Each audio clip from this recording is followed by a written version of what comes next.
The story out of Maui is certainly one that is absolutely devastating. The number of people killed, we still don't have a final death toll.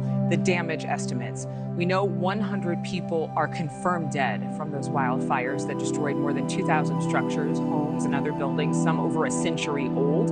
Authorities estimating it could cost over $5 billion to rebuild the popular destination of Lahaina alone. But this morning, a sign of hope for those who are praying for Maui's recovery. Maria Lanakila Catholic Church, it opened more than 175 years ago. Look at that beautiful structure, is still standing tall, untouched by the flames. Reverend Monsignor Terrence Watanabe is here live with me. Good morning to you, Reverend. Thank you for being here. This church, standing since 1846, that's just amazing. Spared while all the other buildings around it seemed to be destroyed. Was somebody praying that the church would be untouched, or was everyone shocked when they went to the property after that fire rolled through? I think they were shocked. I mean, we really see this as an incredible miracle, so to speak. Spiritually, we always, look for the presence of God in our world, whether it's a rainbow or whether, it's other people's love for us or whatever. It's nice to know that God is with us and that his love and his presence is there. It is amazing because right behind the church is the convent and the preschool and two school buildings, plus the parish hall, and all of that burned. Wow. But the church and the rectory next door to the church did not burn. And Father Koikose, who's the pastor there, went into the church 2 days after, and the inside of the church, nothing is touched. There's no damage. And the even greater thing was the fact that there were flowers at the foot of the altar, and those flowers were not withered from the heat.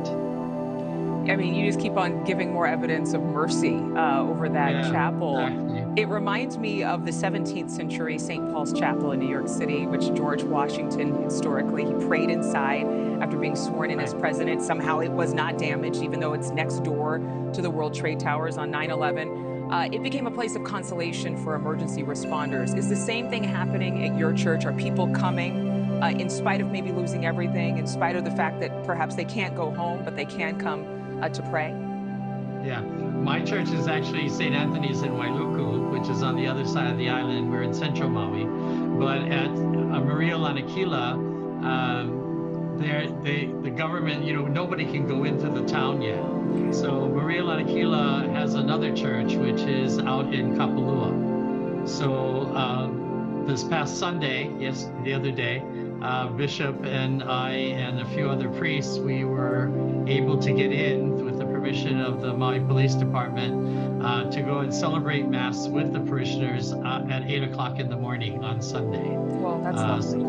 That was a wonderful experience, and it was just tragic and heart-wrenching to hear their stories and all that they've been through, and how some of them even were trapped in their car because the traffic backed up, and they actually got out of their car and ran through the flames in order to get out. And they were safe. I can't imagine just feeling of just utter despair. Really quickly, Reverend, can you just pray a little prayer for those who are struggling? I think that many people would want to hear what you, being there in Maui, would say about what they need and what their hope should be in.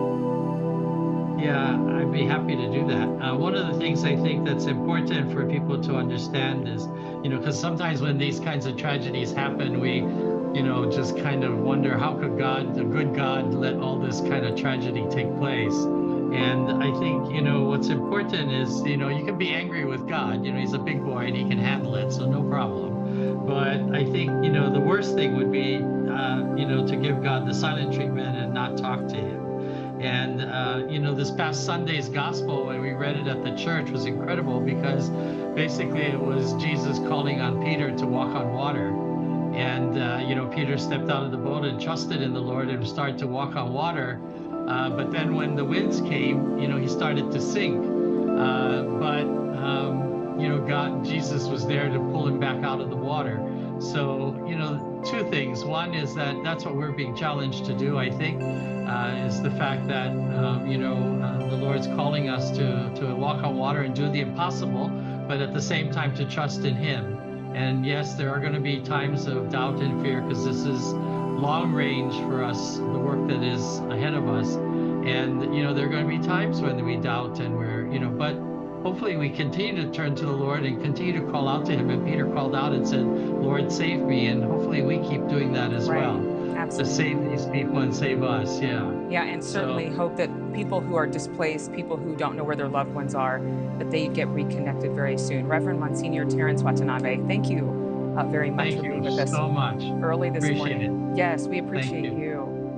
Wow. God bless. Fantastic to see that church still standing. A blessing. And to hear his words of wisdom and inspiration and hope. Thank you for watching. Go to newsnationnow.com to find News Nation on your television provider. And don't forget to click the red subscribe button below to get more of News Nation's fact-driven, unbiased coverage.